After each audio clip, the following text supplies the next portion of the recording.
local government is one of the building blocks of the whole of democracy. It's the only thing apart from Parliament and the Welsh, Scottish and Northern Irish parliaments and assemblies that are elected. And it's, in a sense, the building blocks of the whole of democracy. But it's also the deliverer of a whole range of public services which are visible as soon as you leave your front door. Hello and welcome to the IFS Zooms In. I'm Paul Johnson, Director of the Institute for Fiscal Studies. Well, over recent months, you may have seen that local authorities have been struggling. Some of them have been warning that they are facing a funding crisis. And since 2021, 6 local authorities have already declared bankruptcy, or at least the local authority equivalent of that. And many others have reported that they may soon be forced to do the same. How on earth do we end up in a situation like that? What are the funding pressures facing local authorities? Is government going to do anything to help them? Well, I've got the 2 best people in the country to help answer those questions today.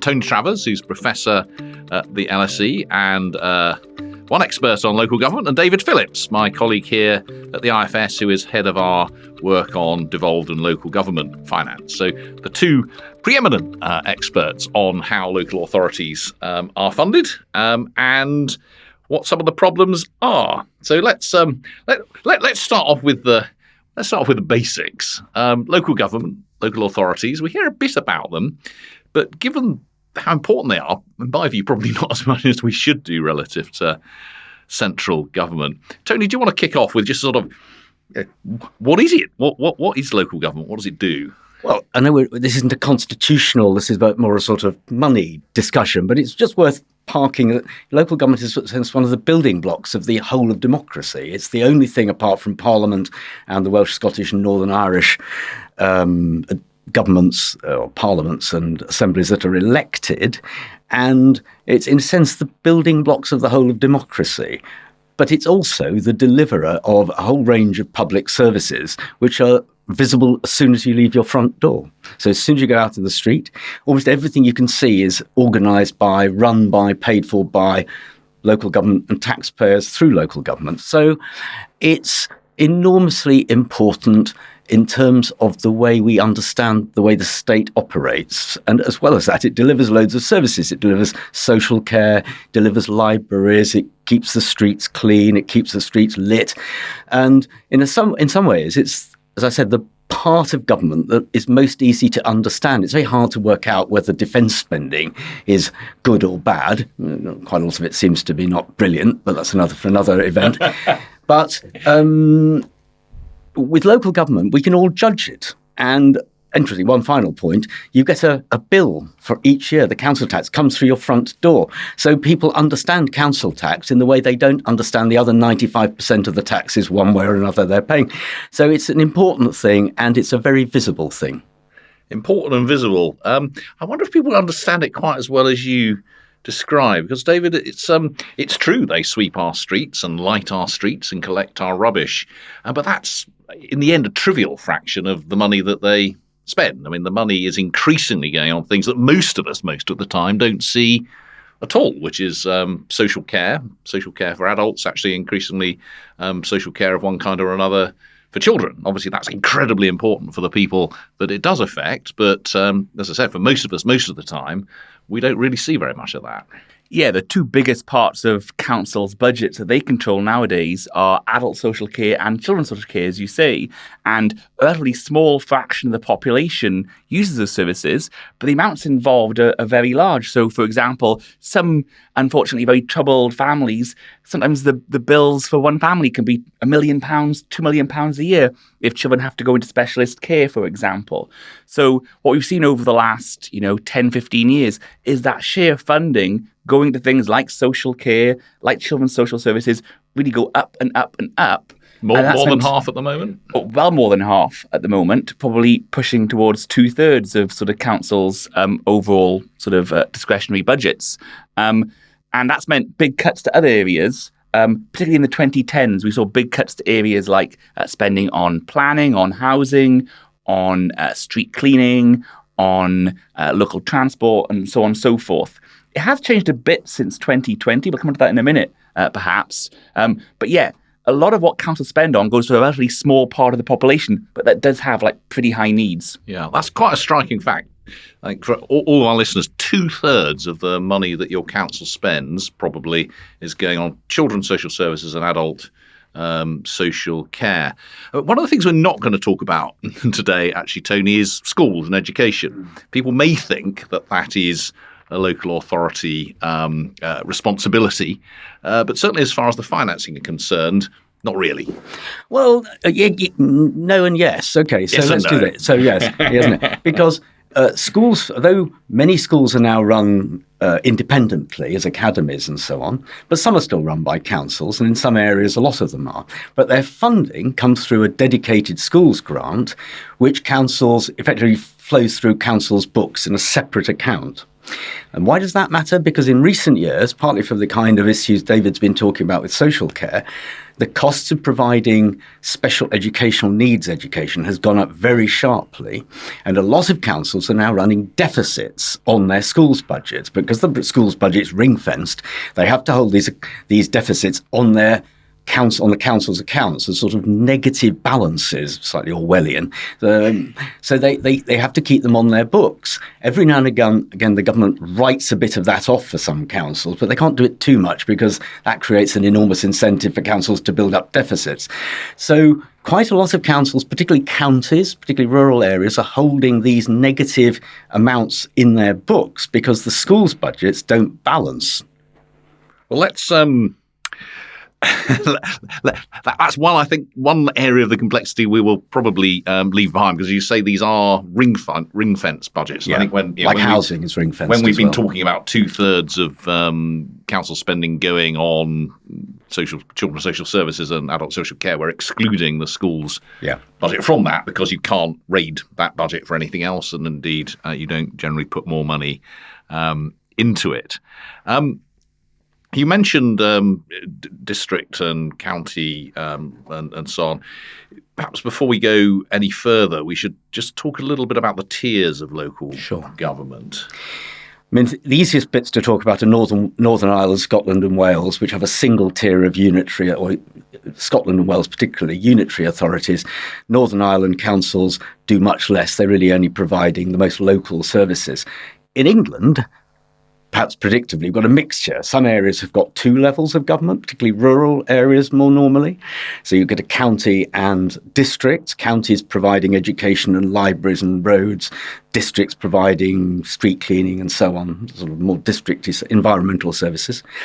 But in most of the big cities, or in all the big cities, so Greater Manchester, West Midlands and so on, London, you've got an upper now, a kind of combined authority in most of them with all-purpose unitary authorities providing almost all of what local government does. And in some places, predictably, you have just unitary authorities. So in biggish cities like Leicester or Nottingham, there's just a single tier of unitary authorities not inside the county. So it's a my mixture head's spinning already. Well, I'm sorry about that. I'm doing my best here. The other thing to notice is it's not straightforward. It's not. And by the way, the UK has a vanishingly small number of local authorities. You know, the total number of local authorities providing these services across the UK is around 400. The equivalent number of communes in France, 36,000. Whoa! These are very large by any international standards. Our local authorities are huge. And so they're trading off efficiency for representativeness, one might say. Okay, I didn't know that statistic about our local authorities being big, because I mean our districts don't tend to feel very big. That's only because we're used to them being that big.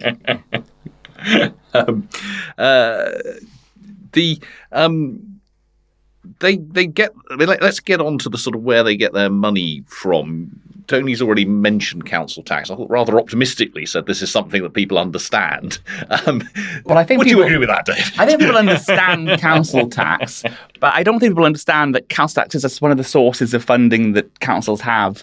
So councils at the moment get just over half of their funding from council tax, which is a lot more than they used to. Which is a lot more than they used to. About a third, say, back in 2010.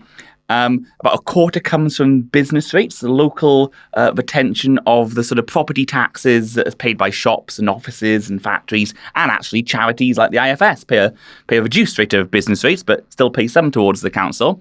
And then about a quarter now comes from grants from central government. That fell a lot during the 2010s and has been coming back up again.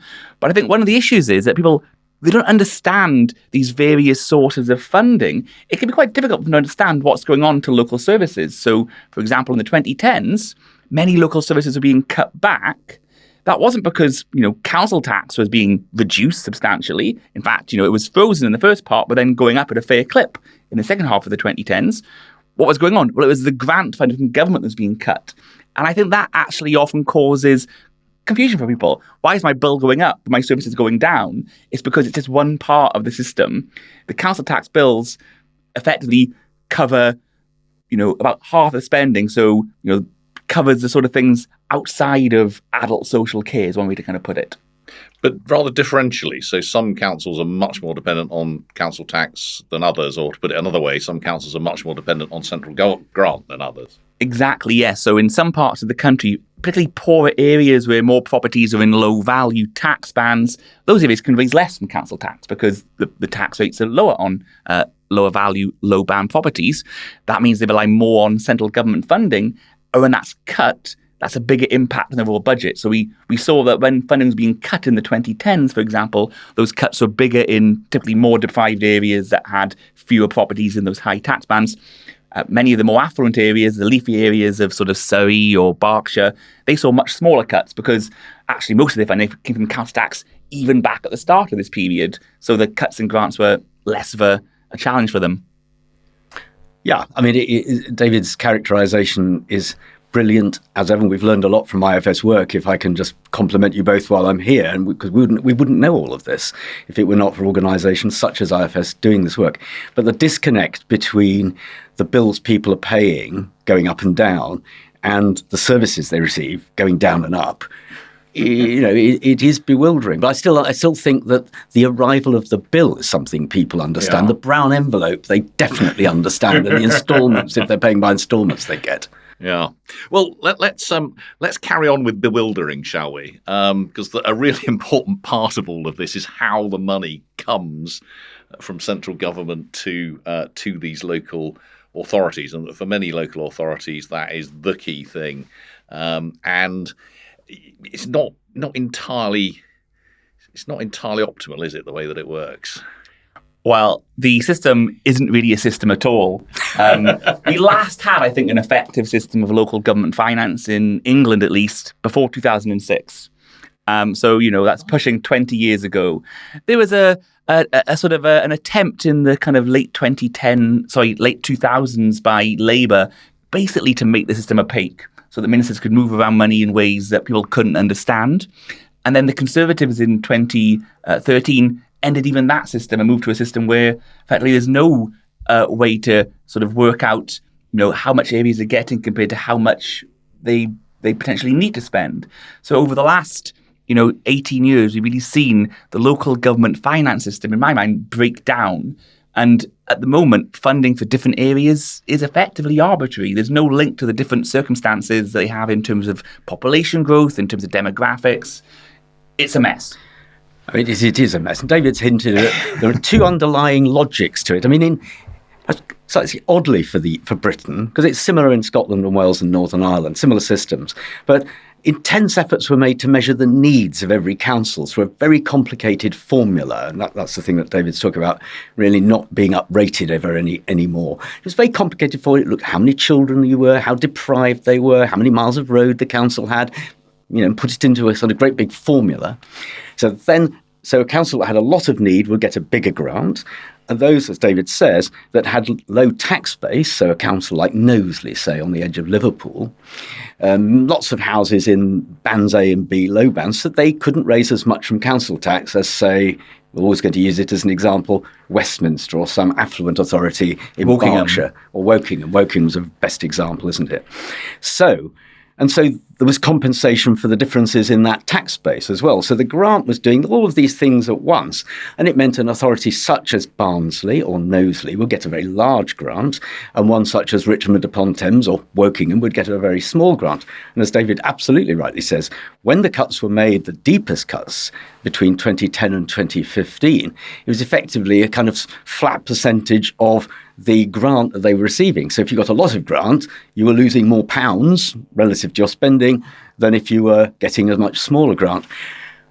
But that system has now atrophied into effectively sort of roughly the same percentage increase for each council every year, but with a variation caused by the need to fund social care through an entirely separate grant system, in effect, which is now trying to equalise between councils in a way that only, I suspect, David understands.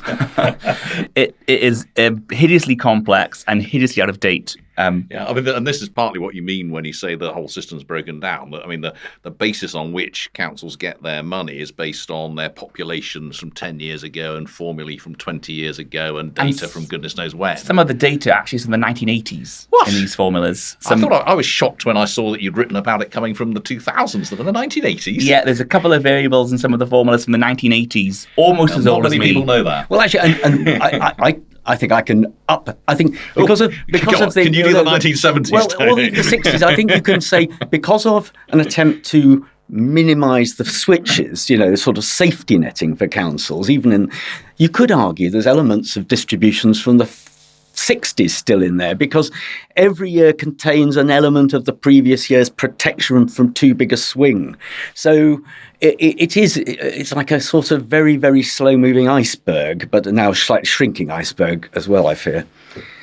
So perhaps we've begun to get the answer to the next question, which is, what is it about the current moment that appears to be creating would it be fair to say that we're in a period of crisis now in local government? I mean, to some extent, one has heard local authorities say this for a while, and they manage at least to kind of pull through. As I said in the introduction, half a dozen have effectively gone bust over the last 2 or 3 years. Are we in a situation of crisis, and if so, why?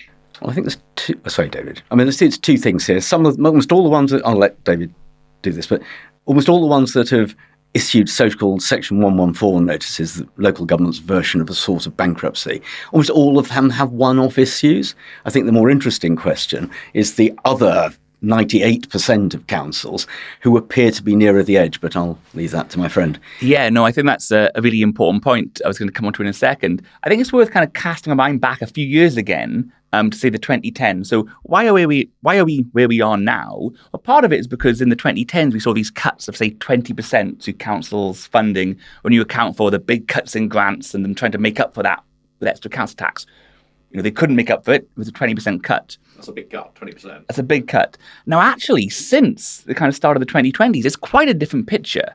If you look at what's happened to council funding and compared it to economy-wide inflation, well, between 2021 and the plans for next year, 2024, it's an 11% real terms increase. What are they complaining about then?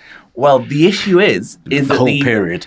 The cuts in the prior years, but also, I think more importantly, is that it seems that a lot of councils' costs are outpacing general inflation to a significant extent. So we've already heard about, for example, special educational needs. And it's not just the cost of the schools, it's the cost of school transport. There's been a huge increase in the cost of taxis ferrying children to and from school. There's been massive increases in the cost of children's social care services, especially placements for very vulnerable children. And then some of the decisions made in Westminster, for example, around freezing local housing allowance rates, the sort of benefit rates you can get to pay for rent for low-income tenants. That meant the cost of temporary accommodation increasingly fell on councils' budgets rather than being covered by benefits bills. So many of the costs, have been outpacing general inflation. So just one example, just between 2022 and 2023, spending on children's social care services up 16% year on year in a kind of context of inflation of probably 7-8% over that year. So I think what's happening is that just costs in many areas are sort of become a bit out of control. And then as as Tony said, also seen particular circumstances in particular councils. The way I tend to think about it is every council is under pressure. The ones that have reached crisis points so far have been those that have particular circumstances, high debts or particular reliance on commercial investments, but more pushed, as times go by, unless these costs come under control, more will be pushed to that crisis point. So those costs, the children being ferried to school or the children's social services or whatever, do we understand that? I mean, is that just an unexpected growth in demand? Well, I think there's a number of things going on at once, not least of which is, of course, councils tend to sign contracts for a number of years. And so, the last time the contract was signed, got several things going on. Inflation was very much lower. And, the need to, as you know better than I, that local government, like the health service, in part is trying to hold its costs down by paying relatively lowly. And that can only go on for up to a point, because eventually, understandably, Tesco's and other companies can compete away the labour force. So there's a whole range of pressures, but it's particularly, I think, when contracts come to an end for running care homes or children's homes, there's a huge step up from when those contracts were last signed. And those tend to be the kind of figures that I think David's talking about. And yes, I think also, what you've seen traditionally in adult social care, actually, I'll be a bit technical here. The issue in adult social care traditionally has been, as Tony was saying, that councils, because of their market power, they're the big buyer of social care services. They use that to drive down costs. Economists call it monopsony power, not monopoly, monopsony power. That meant that many social care providers were saying, we can't afford to do these services, you need to pay us more. And councils did actually increase their pay rates. I think what we've seen actually on the other side, though, not adult social care, children's social care, for these specialist sort of services, these secure units for the very troubled children, there's actually not many providers. They're privately owned. They're quite hard to enter because it's very specialised in terms of the accommodation, in terms of the staff and the training. And actually, they, I think, have monopoly power. And actually, we've seen prices go up in these areas. So there's a debate in councils now about should actually these prices be regulated because these providers have monopoly power, or should we bring these services back into council control? Because as we know with other industries, private sectors don't always work very well when you have monopoly power unless you have good regulation to make sure that's not being exploited. Yeah, very interesting. Tony, are there any councils currently on sort of Section 114 watch? Are there ones that you can look at and think, oh, blimey, that one's going to go soon? It's terribly difficult to judge in advance. It's interesting. Michael Gove, the Levelling Up Secretary, who, in fairness to, has, as David had by implication, been much more successful at getting money out of the Treasury in recent years than his predecessors. And we actually had a big top-up in the last couple of months. Well, that's an unprecedented, suddenly finding, £600 million down the back of the sofa. That was very unexpected. Which is an indication of how worried central government actually is, because, from my time in the Treasury, I have to say, local government was always right at the back of the queue. Yeah. Even in the days when there was money around, because I was in the Treasury when there was money around. Well, it's partly because, of course, local government is quite good at managing its books downwards. That's something we might talk about. But I think that the position local government finds itself in now is different for the reasons David was saying, because of the cumulative effect of reduced spending. And of course, the population's growing as well. So, the per capita figures are not as good as the absolute figures. Or even worse. You're not right. They're even worse than And so, you've got a whole range of things happening at once. But the difficulty, I was going to say, Michael Gove, appearing before the Levelling Up Select Committee, was asked this precise question: how many of authorities are on your watch list for trouble? And of course, he wouldn't answer it either as a number or give any examples. And the reason for that is it's very hard from the outside to know which councils are right on the edge. One or two have advertised that they might be, but it's hard then to work out whether they're lobbying for more money, because some of them, and I think you could see this in the run-up to the local government finance settlement just before Christmas, lots of groups of authorities were saying, woe and gloom, we're going to be having lots of our members issuing Section 114 notices next year. Now, they might, but it was also part of a lobbying process to put pressure on the government. And so in an absolutely predictable way, local authorities are now beginning to use the threat of Section 114 notices to pressurise the government. 40 MPs, Conservative MPs, signed a letter to the government that led to the 600 million you're talking about. So the sense that there are alarm bells ringing and that councils know how to ring them more effectively is definitely out there. But it doesn't mean there won't, sorry, this is too many negatives. There will almost certainly be some authorities issuing Section 114 notices this year. It's just we can't tell which ones and in what order. Indeed. And if you look at kind of how different councils have approached Section 114 notices, these bankruptcies, you said the effective bankruptcies, different councils have been handling it in different ways. So, for example, in 2018, when I think Northamptonshire was one of the first to kind of go before COVID, they got right to the edge. Their reserves had been almost entirely run down before they got to that stage. If you look at Nottingham Council, which I think was the last one back in November, they still had about £150 million in reserves at that stage. But the finance director said that we think the trajectory is bad, and if you were to draw that down now, given the history of, challenges in making savings plans, given that we often struggle to actually do what we say, let's do it now. Let's try to nip this in the bud now before we get to that stage where we run out. So I think one of the challenges in working out who's going to go next is it's partly a decision of what's called the Section 151, another acronym there, or can't read a thing, the finance chief, to decide, actually, when should we do this? And I think part of it is also about internally in councils, making sure that councillors can see the challenge, because that can sometimes be an issue. If you're a councillor voted in to do, what you want to do for your sort of constituents, sometimes you may need that push to kind of face those tough challenges about, budget cuts or tax increases at a local level.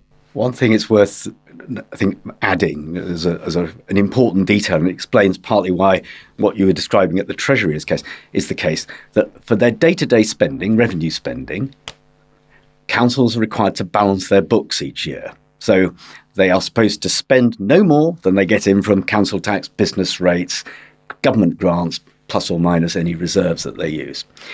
Now, that's a very, very powerful impact. That's a very powerful impact because that's why it was possible between 2010 and 2017 for the government to bring local government spending down, because each year the finance chief said to the councillors, well, we can't spend more than the income we've got. And the government was able to take that number down by 20%. That had happened in the NHS disaster. And the NHS often runs up, overspends. So councils can't overspend. They just bring their spending down. And in the case of the well-run ones, they bring their spending down to any number you chose. Now, the services would gradually disappear.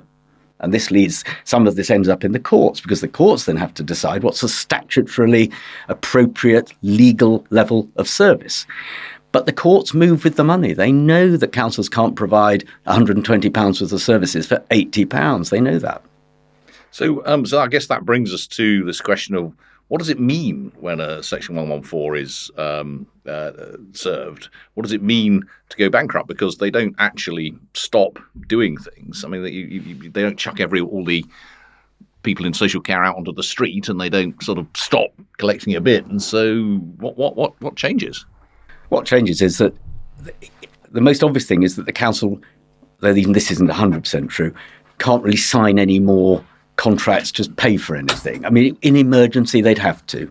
If there's something terrible happened, and they'd have to pay for it. But generally, it means no more commitments to spend this year and reductions in spending where possible to bring the books back into balance. And it puts a lot of power in the hands, as David's implied, of the finance chief. It's a way of passing power from the members to the officers who are acting almost as an agent of government through the law. And what you often find is that councils will have to still meet their statutory duties to provide care, for example, for social care or for children in need. But there's a little bit of interpretation around that. And so you might see sort of cutbacks in the amount of social care being provided, the sort of needs tests they apply to determine whether you're sick enough to need support. They might change.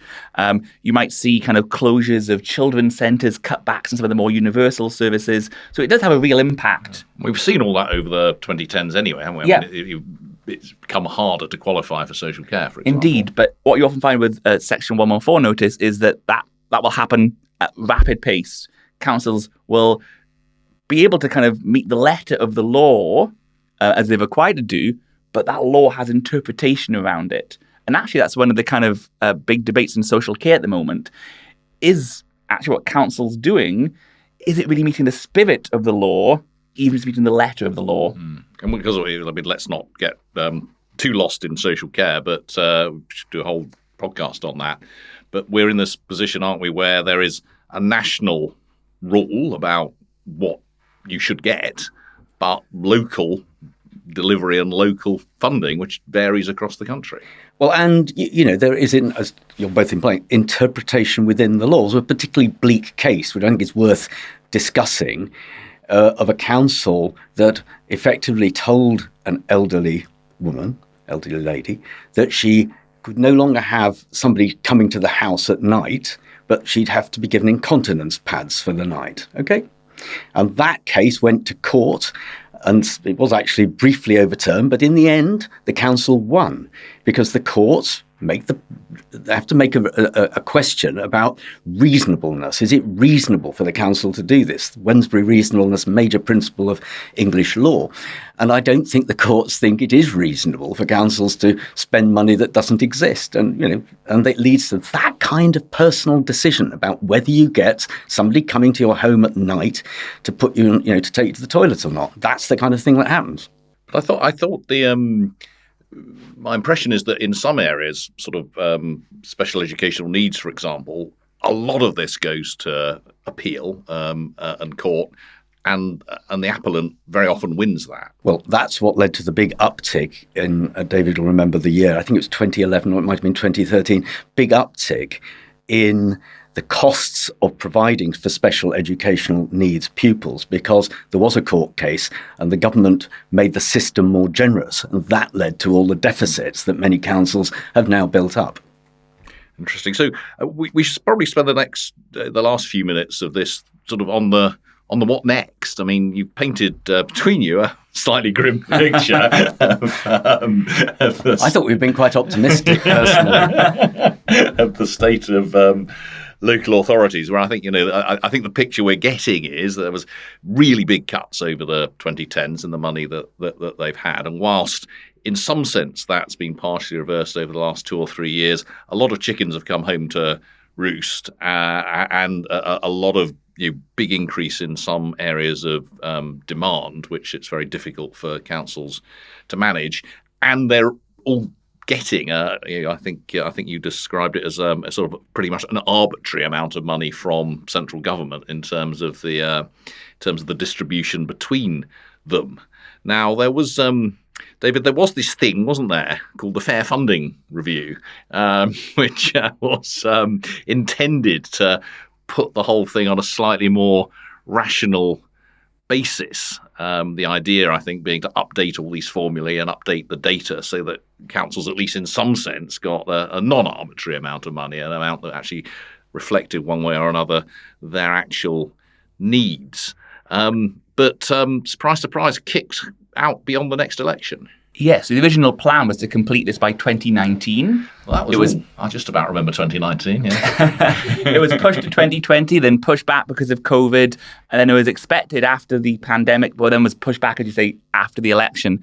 I think it's important to kind of point out that this Fair Funding Review was not about the total level of funding. It was about how that funding pie is sort of divvied up between different councils. And I think, Fair Funding Review was a perhaps optimistic name for this. I think kind of, fairness is in the eye of the beholder. Well, they wouldn't call it the Unfair Funding Review, would they? Slightly less unfair, perhaps. But, I think the aims behind this were really quite laudable, and a lot of work went into this. A lot of work was gone into sort of, getting councils to agree with the general principles, to look at particular funding formulas and to try to update them. There are actually formulas sitting on the desk of people at the Department for Levelling Up Housing and Communities, gathering dust and slightly getting out of date again now because it's taken so long to get where we are.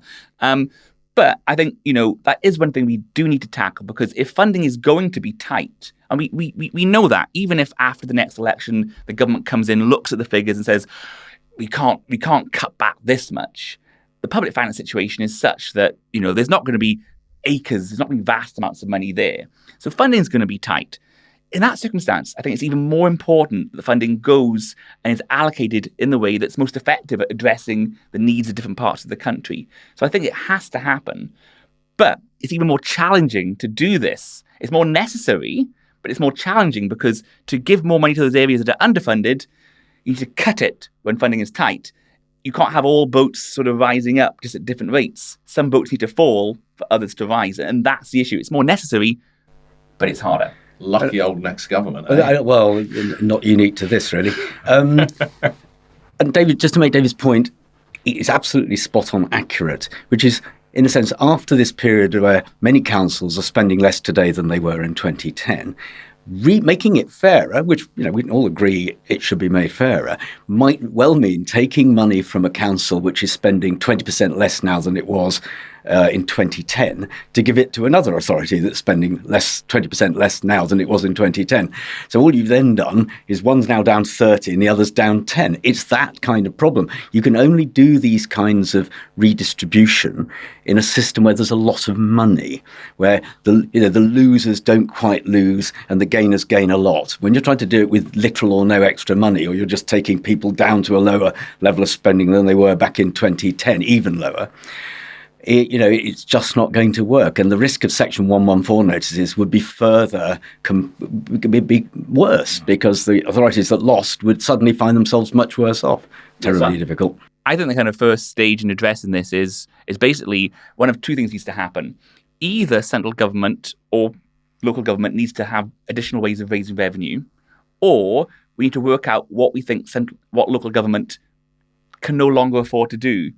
In a world where you have resources that are not great enough to fund things nationally, and certainly not great enough to make it, that easy to redistribute funding, either you need to provide more funding, or you need to cut back what you think councils need to provide. Then that's a really difficult choice. But what is there to cut back? I mean, you've already described a world in which a lot's being cut, and we can't. I think David means not. I mean, you could actually say, that these things are no longer statutorily to be provided. But we know even governments that believe in a smaller state and less regulation, find it almost impossible to say we're no longer going to do this as government. It's almost impossible. They won't do it. They add responsibilities to councils, but they never take them away. Let's come back to one of the things we started with then. What about council tax? That's going up about 5% this year. People aren't going to like that, but that's no higher than inflation. And indeed, if you sort of base this back last year, it's a bit less than inflation was when these things were set. Can we get out of this by increasing council tax further? I think the difficulty is where to begin. I mean, there's another 5 programmes to be done on the council tax, but let's not get into the problem specifically of council tax. Just a square bracket, it desperately needs reforming. Let's just park it. Second square bracket, it's not going to get. It's not going to get reformed either. So we've just done that. That saves you the whole series. Not in England, at least. Not in England, though. Wales is better at this. David is trying to sort Wales out. Yeah, Wales is better at this, to their great credit. So a council tax can go up, but it is effectively by cutting central government's contribution, as David was saying earlier, to local government, much of which would have come from progressive taxes such as income tax, and shifting the burden onto council tax. Although there is a system of relief for people on very low incomes paying council tax, for people just outside that protection, so what you might call not quite poor people, though some of them are, they get little or no protection. And for them, it's terribly regressive as a tax. So in a sense, we've moved part of the cost of paying for local government from more progressive basket of taxes to a obviously not very progressive tax. And that is a freestanding separate problem. I mean, you can look at the whole tax system in the round, I know as you do here, but for the people who pay it, getting that bill, they notice it. Yeah, not politically popular either. It's one of those bills that is most salient to people because, like with income tax, it comes out of your salary before it goes to your bank account. This is something you need to pay out of your bank account. So you're right. It's one that is, actually much smaller for most people than, say, income tax, but is much more obvious to people. And I agree with Tony, what Tony's saying there. Reliance on council tax for increases, I actually think it's quite likely. I think that probably will be what happens. But two challenges. One is, as Tony was saying, that it is a less sort of progressive tax than many of the other sort of national taxes like income tax, even national insurance. So it would see a bit of a shift of the tax burden. Now, you might think that's an appropriate thing to do, but it's not just a distributionally neutral thing. It's not a neutral act making councils rely more on council tax. It does have implications for the distribution of the tax burden across the population. But I think it also has implications across different parts of the country. We came to this earlier in the 2010s, as they cut grants. That was much bigger cuts for those that relied on council tax for less of the budget, relied on those grants for more. Are we heading back into that world? Would we see in the second half of the 2020s, if it's council tax you're relying on for the increases, that can raise much more in Wokingham than it can in Wolverhampton, in Kingston than it can in Knowsley. So I think we come back to this issue about not just distribution across the population, but across the country. And that's why I think, even though for councils as a whole, they'll say what we need is more money, what you need to make sure that money gets to the right places is a funding system. It is about distribution as well. Well, good luck to the next Secretary of State here. I think the cupboard won't be any less bare, will it? We've got. I think the picture that the two of you are painting is not a very pretty one. We've had all of these cuts. We've got the big increases in pressures. We've got an irrational system of funding, an unpopular council tax, and no money from the Treasury available, at least at the very best. Even if the Treasury has got money available, local government is going to be one of many, many bits of government that are going to be begging once an election has happened. And even if they can find a little bit of extra money, it doesn't sound like it's going to be enough for quite a long time to sort out some of these problems. And the last thing I take from this is, when you've got an issue, you really do need to try and sort it out when there's money around. We didn't sort out any of this properly in the 2000s when there was money around, whether that be reforming council tax or putting local authority funding on a rational basis. Didn't make the cuts in a sort of across the board or what you might call fair way. The current government has kicked reform into the long grass. And go back to the very first thing that David said, which is that we've ended up with an essentially arbitrary system for funding what Tony right at the beginning described as the sort of fundaments of our democratic country. So on that cheerful note... Can I end with a cheerful note? Oh, go for it. No. Go on. Shock us. I think, it is challenging, as you say, but I think there is a bit of an opportunity for sort of more learning across the local government sector. So there's a lot of angst at the moment about something called the Office for Local Government. Ooh. It's a new body which will be collecting data on local government in terms of their spending, in terms of various sort of measures of performance and outcomes. And done badly, that sort of analysis can paint a misleading picture.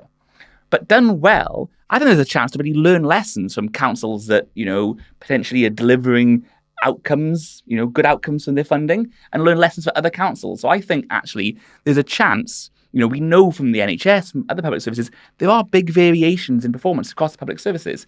If you can learn the lessons from those doing best and try to get those more spread across the country, I think that actually could help at least a little bit address these challenges. So I think there's an opportunity to see not this new data collection, this new analysis as, it's going to be another kind of threat to us. Actually, it could be an opportunity if done well and if councils engage in it fully. Well, I like that. The IFS answer to everything. Collect more data and analyse it properly. Quite right too. And that will help sort even something as difficult as local government finance. Tony, David, thank you so much. Thank you, everyone, for listening to this episode of the IFS Zooms In. To see more of our work, do visit www.ifs.org.uk. And to further support us, if you would like to, do consider becoming a member for as little as £10 a month. You can find out more in the episode description. We'll see you next time.